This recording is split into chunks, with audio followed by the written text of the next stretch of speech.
আপনাদের সামনে তুলে ধরছি বিভিন্ন জায়গার ছবি। আপনারা দেখতে পাচ্ছেন যে আগামীকাল বিধানসভা নির্বাচনের ভোট গণনা, তার আগে স্ট্রং রুমগুলিতে নিরাপত্তা ব্যবস্থা জোরদার করা হয়েছে।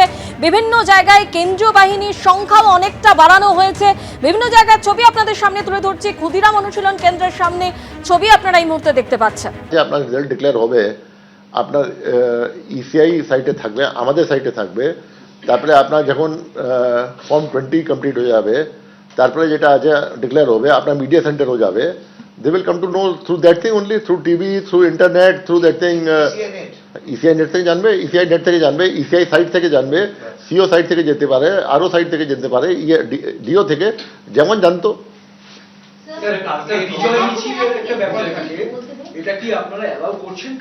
দেখুন, এটা ডিওর সঙ্গে কথা হয়েছে। ডিও যেটা আছে ওদের মত আছে কি বিজয় মিছিল কালকে না করে, যদি বিজয় মিছিল আগে রুট আর কত লোক যাচ্ছে আর কি হচ্ছে, কে কে থাকছে, ওটা পুলিশ পারমিশন নিয়ে করবে তো অনেক বেটার থাকবে। কালকে হঠাৎ করে সেন্টিমেন্টস কিছু থাকতে পারে, কিছু লোক ইউফোরিক থাকতে পারে, কিছু লোক যে আছে মানে ফ্রাস্ট্রেটেড থাকতে পারে। কালকে করবে যেটা আছে তো ওটা একটু খারাপ হতে পারে। এখন ডিওর সঙ্গে আলোচনা চলছে। লেট আস সি পুলিশ কি রিকোয়েস্ট করছে, পুলিশ কি আমাদের রিকমেন্ড করছে, ডিও কি ওখানে ডিসিশন নিচ্ছেন, অল ডিপেন্ডস অন দ্যাট।